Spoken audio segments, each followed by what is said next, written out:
Just another look.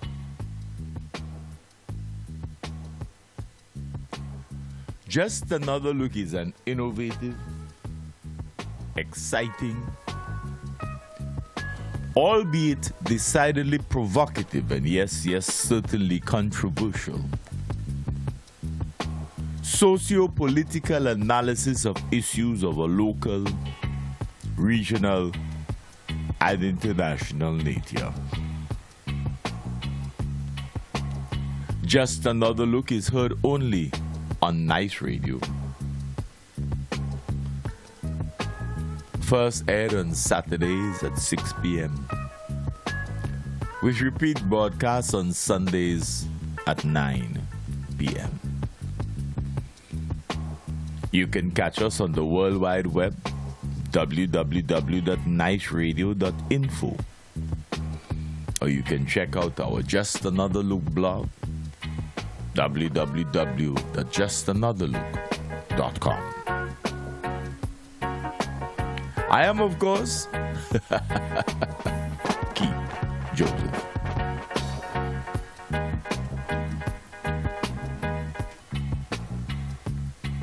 Today is Saturday.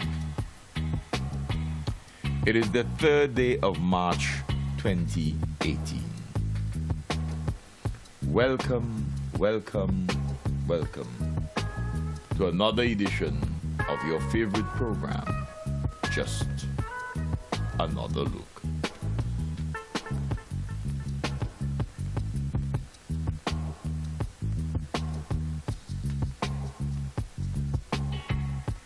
Over the last few weeks, there has been a global response to the release of a new film, a new movie called Black Panther. And like the rest of the world, Vincentians flocked to the local cinema last weekend in an effort to get an early glimpse of the Black Panther movie.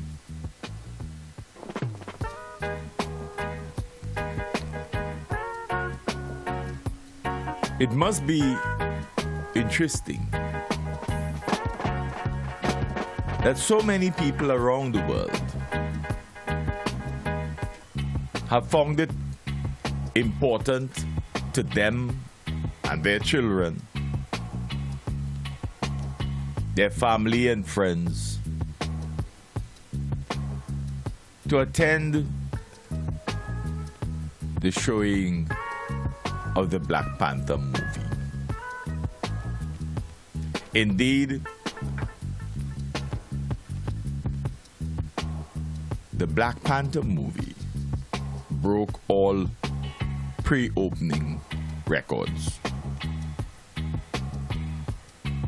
And then on the opening weekend, broke more records.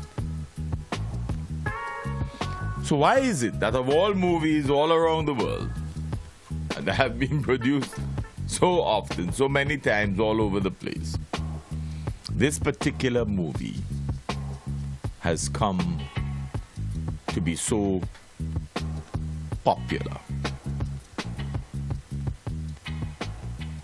For one thing, it has an all-star, an all-black cast. For one thing. But secondly, it pits a black superhero,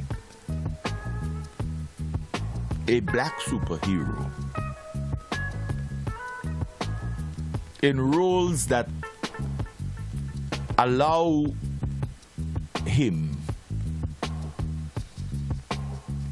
to show the potential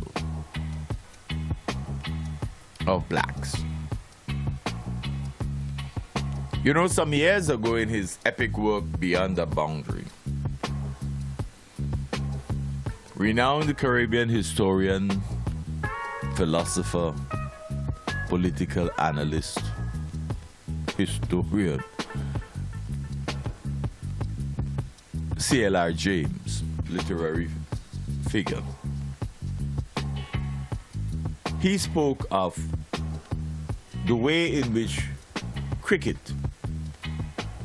had become a major political force and almost a kind of social movement for the black peoples of the Caribbean. He said that cricket had become the embodiment, and that is West Indies cricket. The West Indies cricket team had become the embodiment of the aims and aspirations of blacks throughout the Caribbean, throughout what was then the West Indies. He was very clear in his mind that the likes of Larry Constantine and others, including himself, had seen the value of a sport and a team, the West Indies cricket team, and used them to facilitate a movement for change from the colonialism towards independence.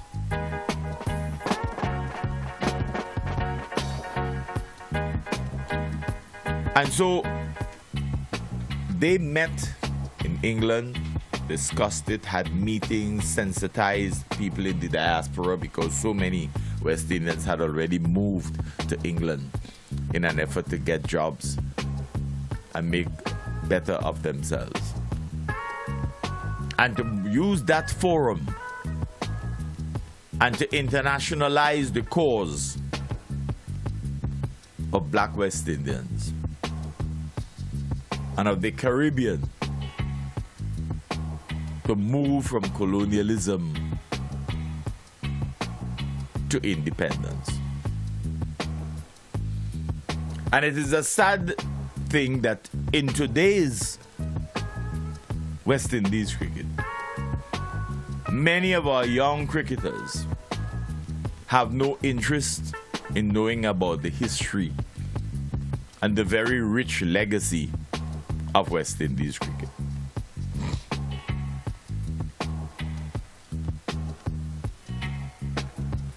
The Black Panther movie, in many respects, has taken on a similar role. Black people all around the world have gravitated towards this particular movie because of what philosophically it stands for as far as they are concerned.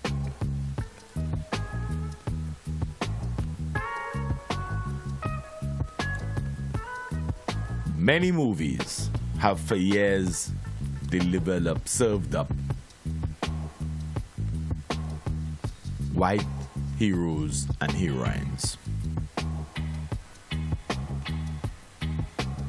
And the world has longed for black role models, black heroes. In the past, where they have come up, you realize that attempts were made to belittle them and to belittle their role in global history.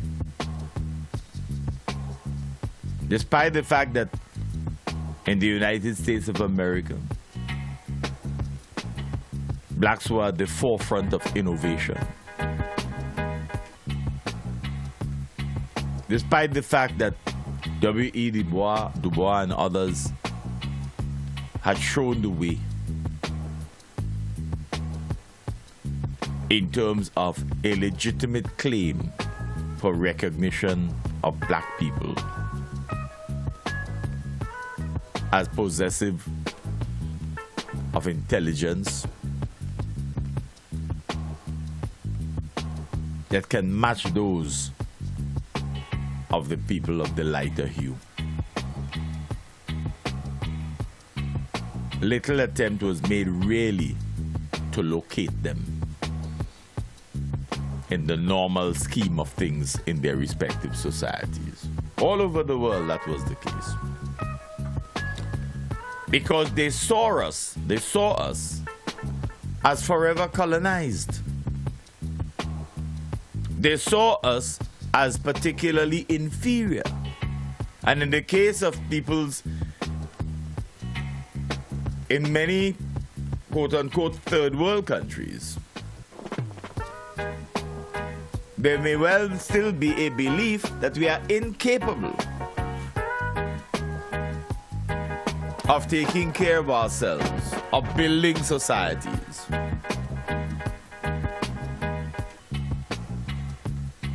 It pained us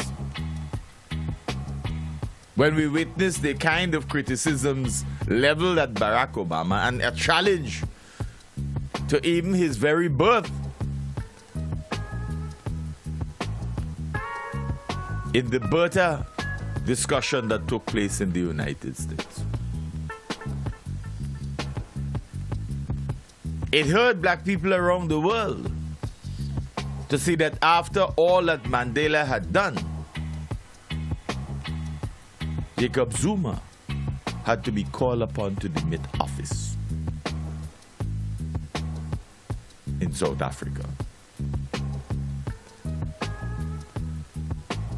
It pains us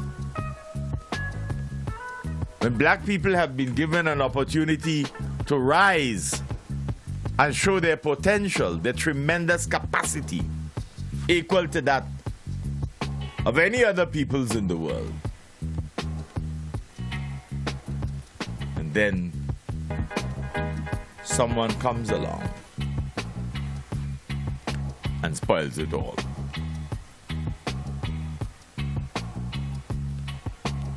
What is happening with the Black Panther movie is that many are seeing it as an opportunity to once more elevate themselves as black people. To show that not only people of the lighter hue are capable of being superheroes and being admired by little children, but that black people have that capacity too.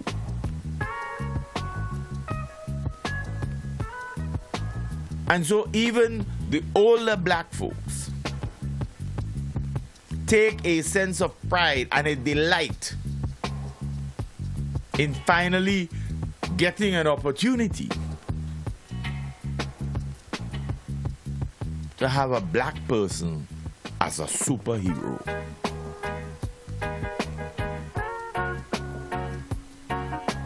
That is what it is about.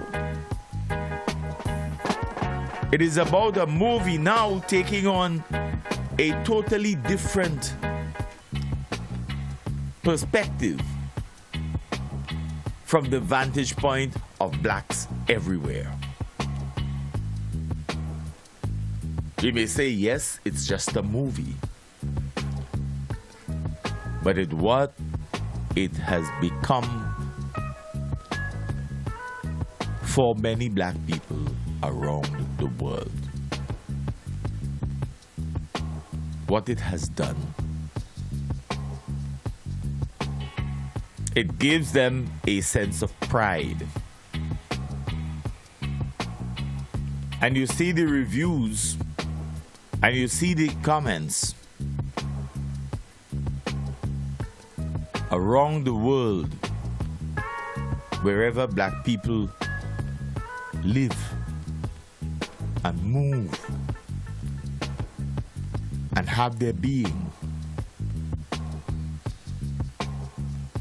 that they finally had something that is global that they could hold on to. Of course, the next issue is, where do they go from here? How do they harness all that is good and admirable that the movie stirs up, conjures up within them and their consciousness, to make better of themselves, to pose a challenge to peoples everywhere that we are as capable of doing good, of achieving the highest pinnacles because of who we are, and that we don't have to change what we look like in order to be deemed capable. So it is a very, very powerful message that peoples across the world have chosen to take from this movie at this particular juncture. In the 1970s, when we had the Black Power movement, and alongside came a more radical Black Panther movement.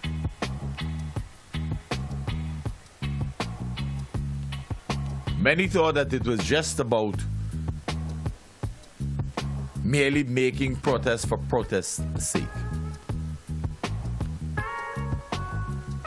But remember, black people had to overcome racial segregation in the United States of America.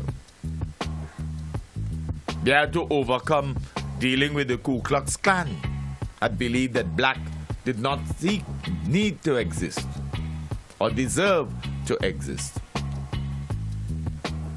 We had to overcome apartheid in South Africa,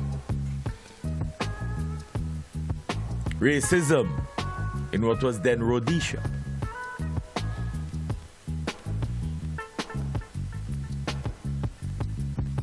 the Black Power created a tremendous amount of turmoil in the Caribbean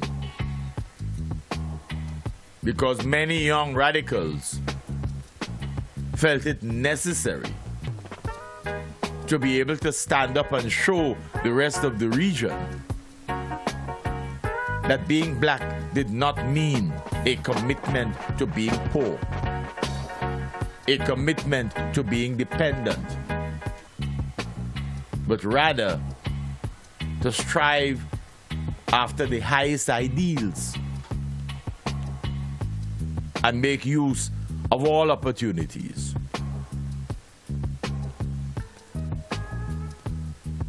And then the whole cause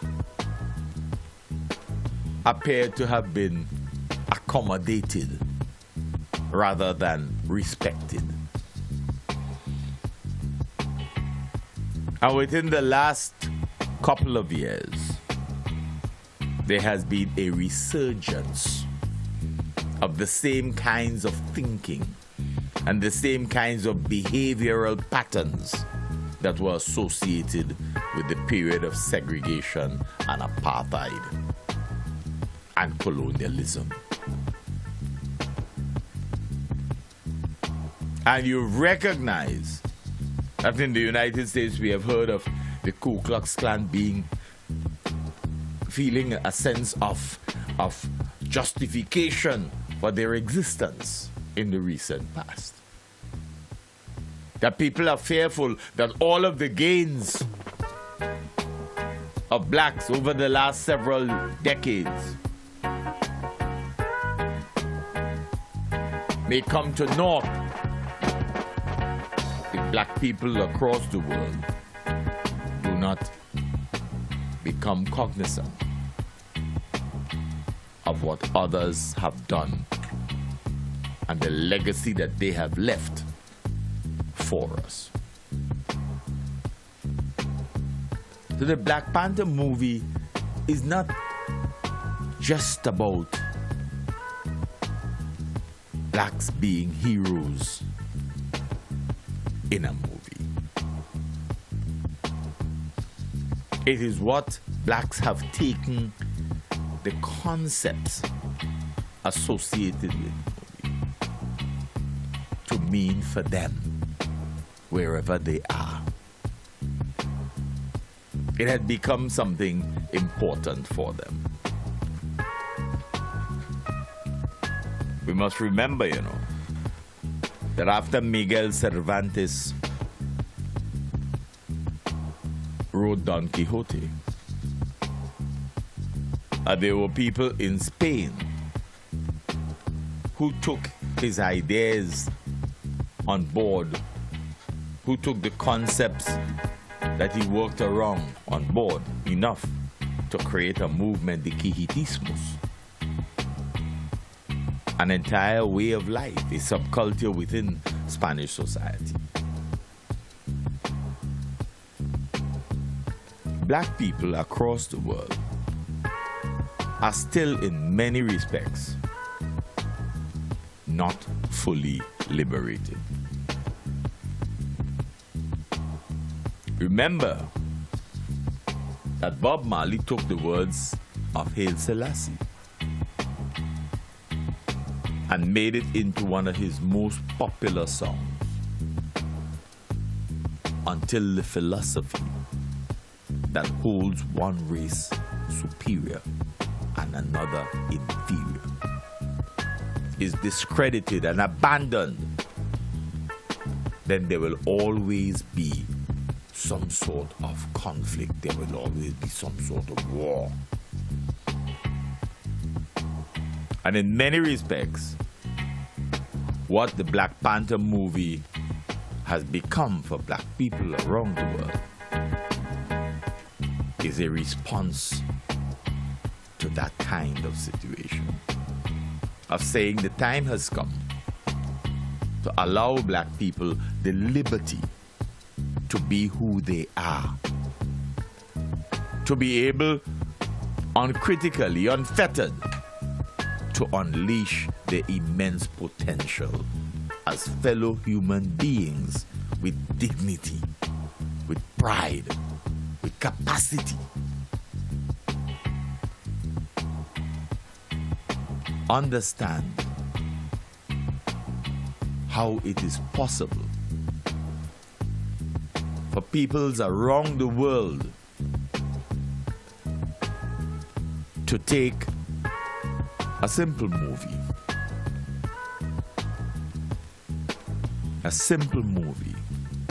the themes of which are very common, and translate the concepts to make them relevant to their own situations, and to allow it to become the embodiment of their aspirations.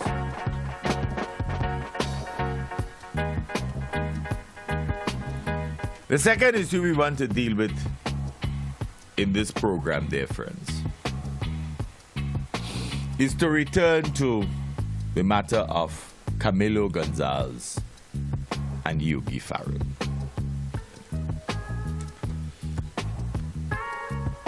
We're not dealing with the court aspect of it. We're dealing here with the human aspect.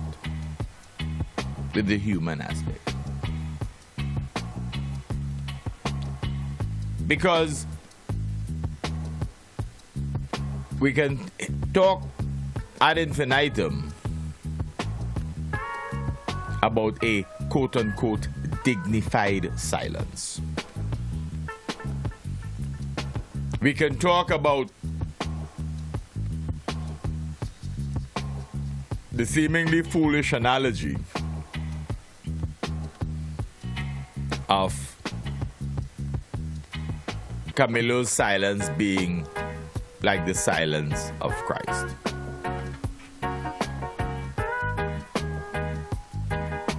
But sometimes,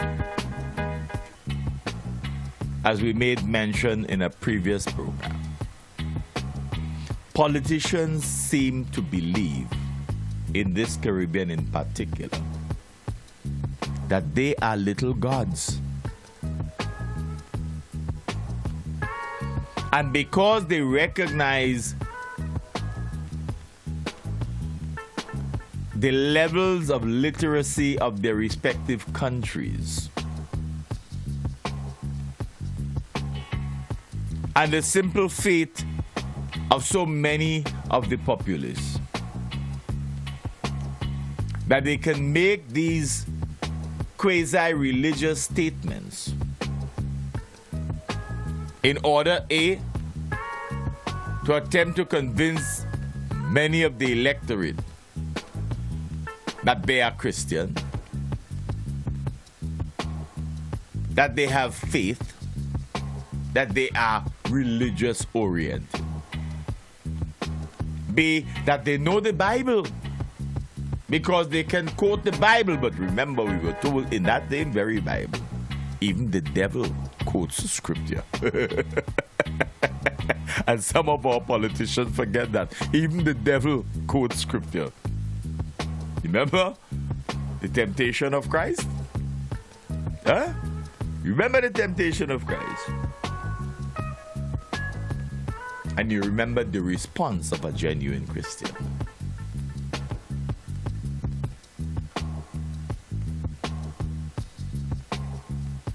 Thirdly, some politicians use the quasi-religious approach in order to have the electorate adore them. Adore them as the chosen of God.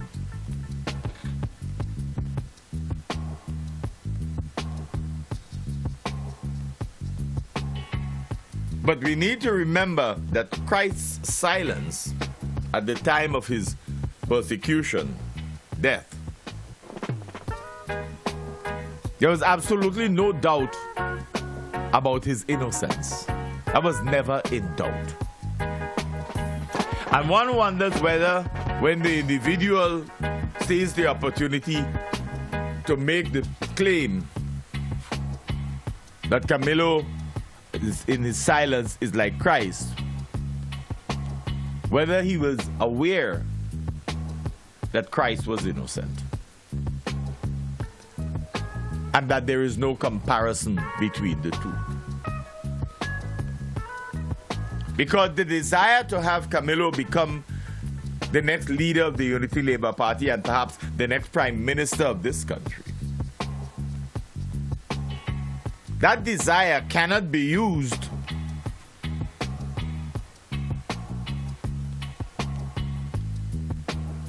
to facilitate a sort of bringing together of people of faith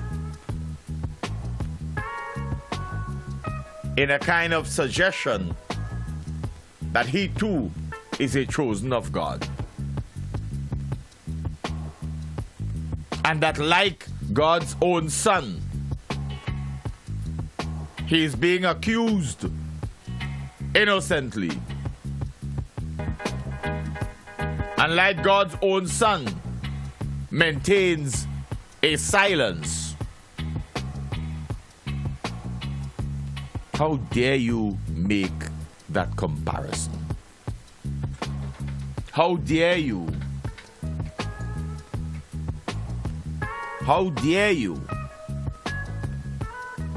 And we are surprised that while the religious fraternity here has been quick to speak on the marijuana issue, they have not chastised the speaker for seeking to make that analogy between Camilo's silence and the silence of Jesus Christ. And it is the reason why we chastise our religious fraternity. We chastise our religious leaders because they have been trained to recognize and to challenge critically those who dare to engage in this kind of behavior.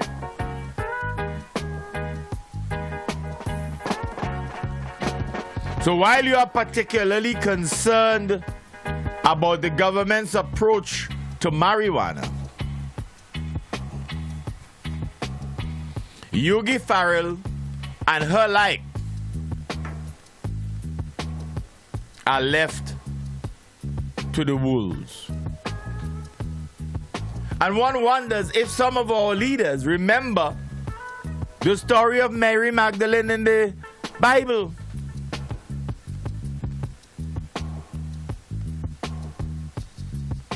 The gospel reminds us that it is not the sick who needs a doctor.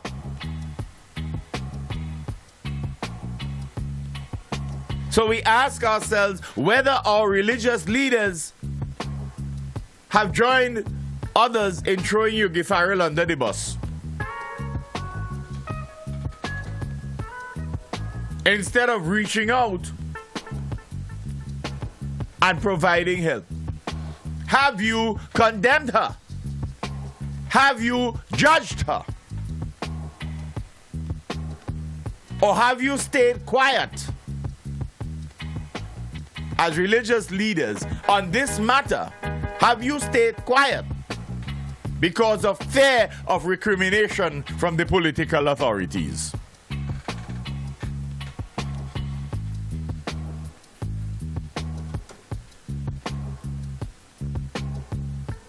Because you too have a responsibility to truth.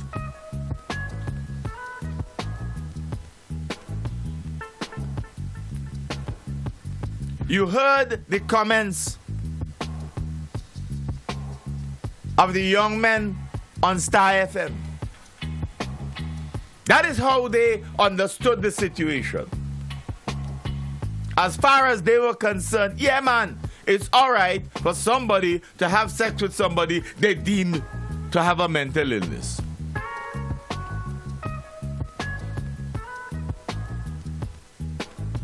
And there they were discussing the merits and demerits of doing so.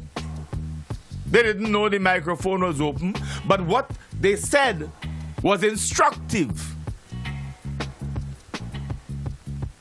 Note, they were not questioning whether or not Camilo had sexual relations with Yogi. They were discussing the merits and demerits of having sex with somebody they deemed quote-unquote mental.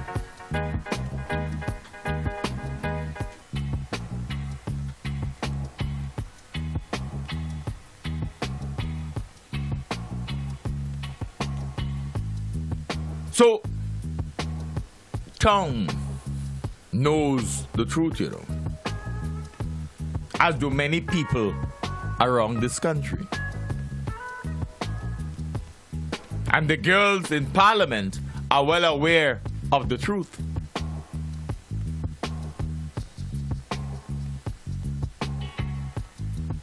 So are there reports in the media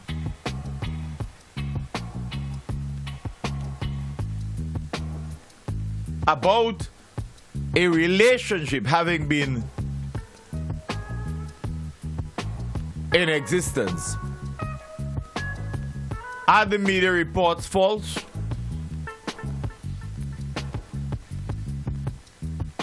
Is tongue lying? Because we are being told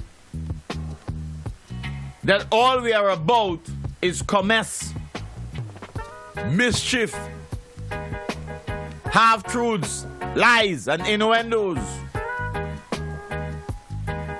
What it is? Because you are hopeful that we will never get at the truth?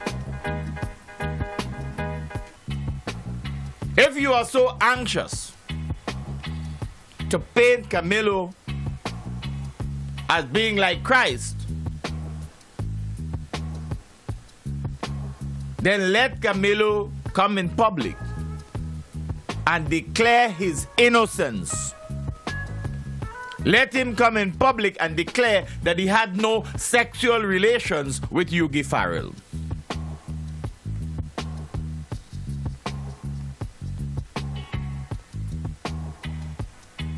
Let him come public and declare that. Let him stand before Yogi Farrell and the girls of Parliament and declare to them publicly that he never had a sexual relationship with Yogi Farrell.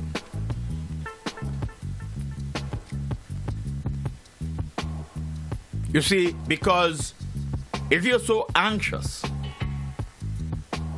to have us believe that he is Christ-like in his behavior, then let him dare to come before us in public.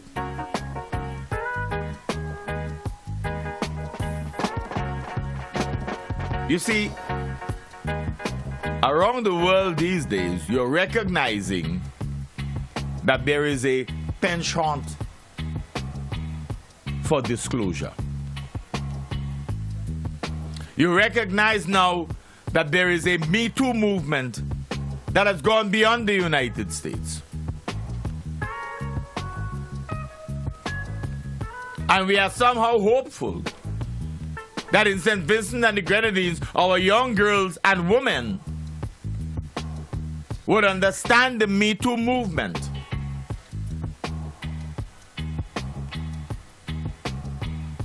Join it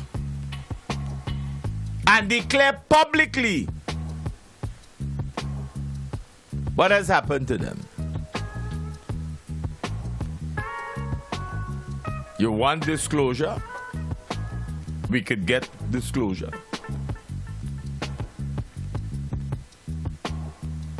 We cannot play games with people's lives. We cannot and ought not to play games with people's lives. And we call upon our religious leaders to not play games with their own commitment and mandate in Vincentian society. Speak up on the evil that exists in our society. Speak up on the social degradation and moral decay that has taken over St. Vincent and the Grenadines. Speak up because you know about it.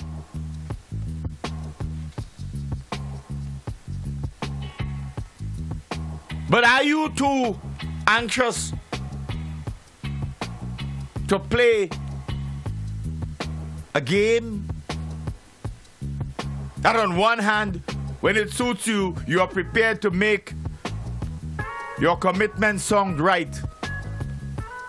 But on the other hand, your desire for mammon and materialism allows you to fall short of that mandate that is in the other hand?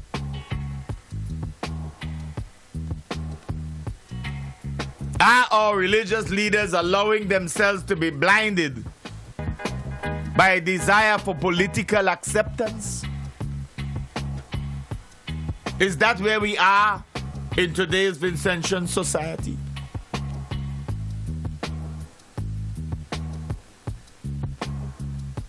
And we may ask ourselves, how many more Yogi Farrells are there in Vincentian society?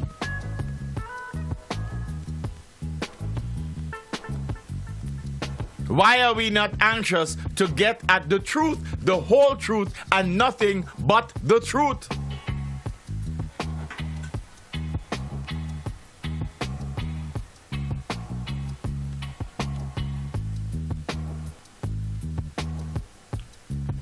Earlier we were mentioning the issue of the legacy of slavery, of colonization, of conquest, and the impact on black peoples across the world. And how a film can become so important to those people who are trying to overcome that legacy.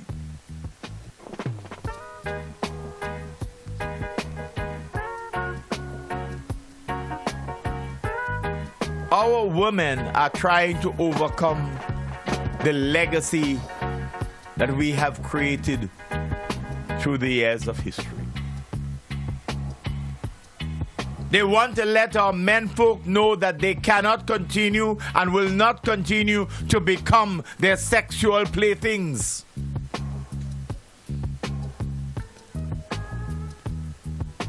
They are not there to just wait upon their menfolk.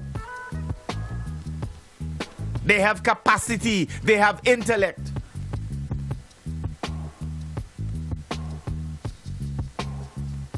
And we are not anxious to elevate our women folk, our heroines. We have to allow Trinidad and Tobago's labor movement and the country as a whole to honor Vincentian Elma Francois more than she's honored in her own St. Vincent and the Grenadines. How is that possible? When we are anxious to talk about our own national heroes. How is that possible?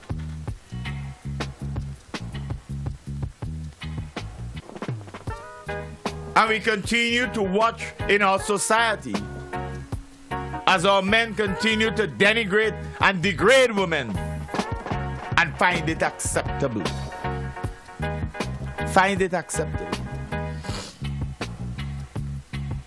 But when you seek to talk about what is happening in the society, we are belittled into, oh, you're talking commerce, half-truths, and innuendos.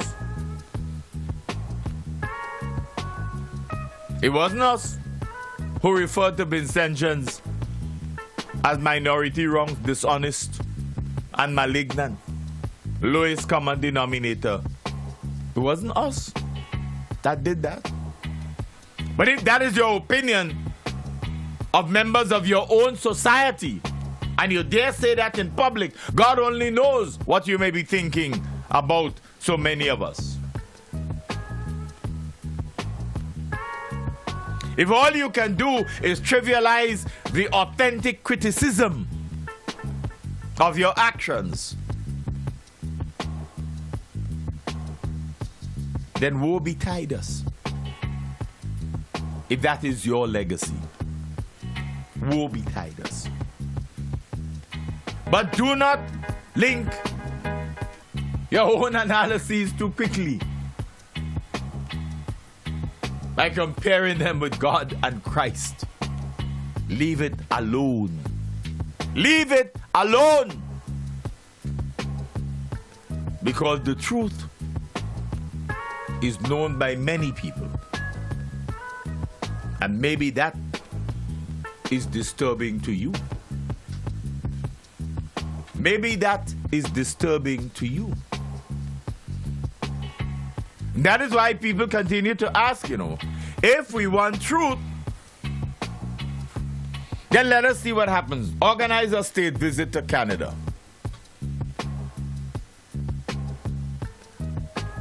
Let us have an official state visit from our Prime Minister to the Prime Minister of Canada. Pay a visit to Canada. We have so many Vincentians in Canada. Look, Canada, we had 2 airlines from Canada making direct flights to St. Vincent and the Grenadines. And our Prime Minister had not found it necessary to travel to Canada to meet with our Vincentian people in the diaspora. You run into New York so often, why are you not going to Canada? Try Canada once, at least. We've had long-standing relations with Canada. Or tell us the truth as to why you're not going to Canada.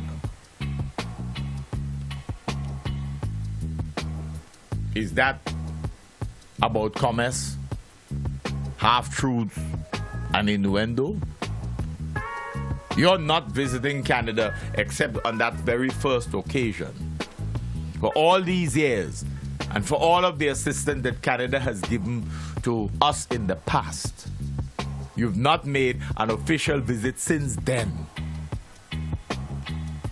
When we talk about that, are you going to characterize it as commerce, half-truths, and innuendos? You see, Camilo could have had an excellent opportunity by coming to the public with his wife and even with Yogi Farrell and tell the nation the truth, the whole truth, not an abridged version, the whole truth. Because it boggles the mind, dear friends, that we can have the Prime Minister, Yamilo's father, declaring that we have letters. She wrote letters. And there was mention of money, which made many ask the question as to whether or not he was speaking of an attempt by Yogi Farrell through her letters to blackmail his son. It boggles the mind that if you, a lawyer of several decades standing, and who has proclaimed to know the inner workings of the criminal mind, would have had an opportunity to advise your own son and your daughter-in-law in this regard. So why are we having, or why did we have a charge of abusive language versus a charge of extortion or blackmail? Why did we go for a punitive measure like abusive language and dangling in the public domain that there may well have been potential for a charge of blackmail or attempted blackmail? Does that make any sense legally?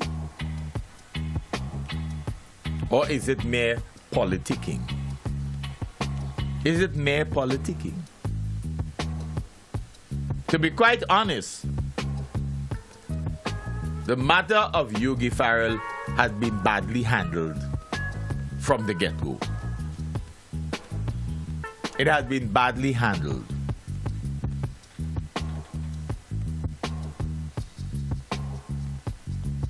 You see, an abusive language charge, like Magistrate Burnett said the other day, say take that to civil court. Because if every time somebody uses abusive language, you make a court case, the line at the court would be able to go around Kingston several times. People waiting in line to answer the abusive language charge.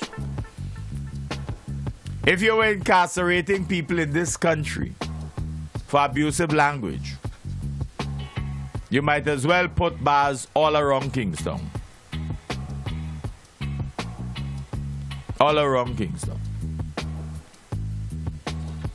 But we're trying to tell people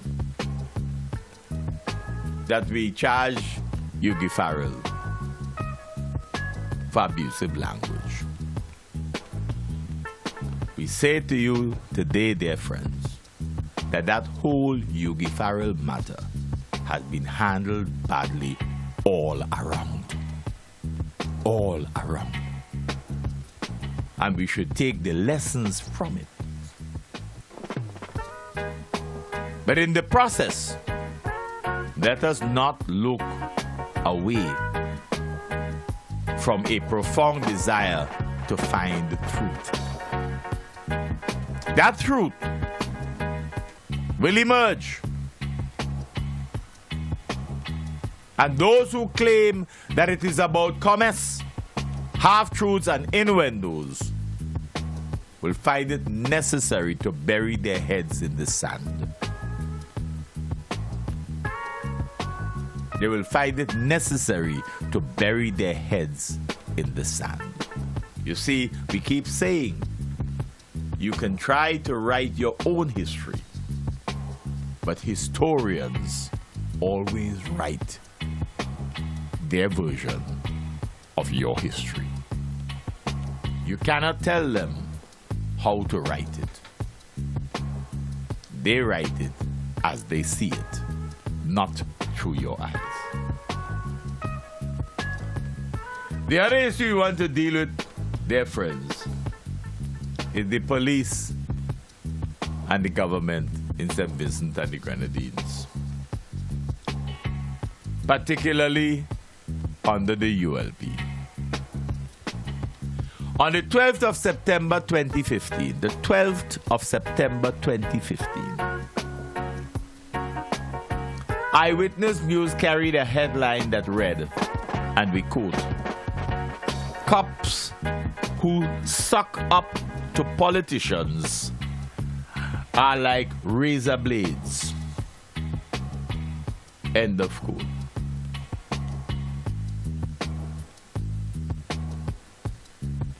The newspaper, the online newspaper Eyewitness News, on the 12th of September 2015 carried that headline. Yeah? It was a quotation from the Prime Minister and Minister of National Security of this country. He was at the time speaking at a conference of non-commissioned police officers. It has to be understood, dear friends, that this article came with the nation's general elections only a few weeks away. It was scheduled for December of 2015. And here was the Prime Minister making a statement at the conference of non-commissioned police officers that cops or police who suck up to politicians are like razor blades. Well, he ought to know. You see, it appeared that the intention of the Minister of National Security and Prime Minister at the time was to encourage those involved in the constabulary here, quote, to conduct themselves professionally. However, given what was said, given the time that he said it, and the manner in which it was said, left many pondering over his intent. Was it that he had recognized that he was losing support even amongst the police?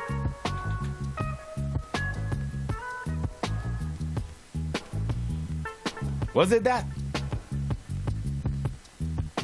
Gonzalez suggested that the reason he made the appeal was because, as far as he was aware, quote unquote, politicians do not respect partisan cops. Can you imagine that? He says politicians do not respect partisan cops. He said that. Gonzalez was quoted in the online newspaper as saying, quote, "We are going to have an election shortly. I want to say this. Policemen and women are entitled to their own opinion and their own choices. But what they are not entitled to do is use the police station and in the conduct of their duties as hubs of political propaganda. And worse, in the conduct of their duties, they function in a partisan political manner." End of quote.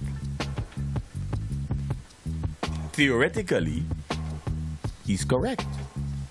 Theoretically. But what is the practical reality in St. Vincent and the Grenadines? What is the practical reality in this country? Gonzalez told the gathering of non-commissioned police officers, and we quote, This is not your business. You are professionals. You have your opinions. You could talk about them among your friends.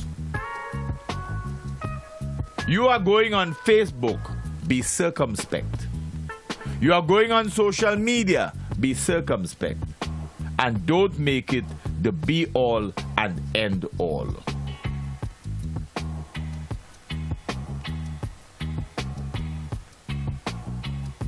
So what exactly did he mean by stating they should not make it the be-all and end-all?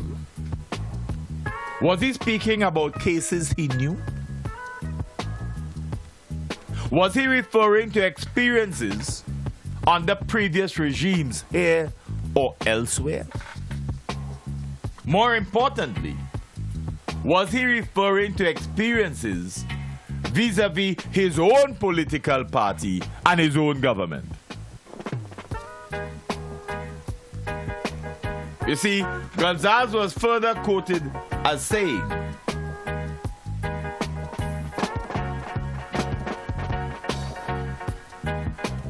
"Because I tell you this, I want to give you an insight into the mind of a politician. This is why a number of men and women who suck up to politicians and behave more politician than politician, that when the politician get in office, they don't respect them and they don't consider them for elevation. Because invariably, a man or woman who is so overly enthusiastic, one way or another, you begin to wonder whether he wants to use politics to advance. And a policeman or woman who wants to use politics to advance would be like a razor blade. He could cut both ways." End of quote. You see, friends, sometimes politicians talk because they have mouth. They don't always seem to think about what they are saying. So here he's saying that anybody who suck up to politicians is like a razor blade. They could cut both ways. Well, friends, Gonzalez should know. Gonzalez should know. Friends, think for yourselves. How many people do you know are now in positions of authority or positions of access and enhanced status, economic and otherwise, because they suck up to politicians? Almost certain you already run out of fingers to check. How many people you know are now committed to wearing red every single day of their lives? How many people you know have found themselves even buying telephone cases that are red? They have to show how much they are sucking up. They have to show how much they are sucking up. The only color they know now is red. Look around.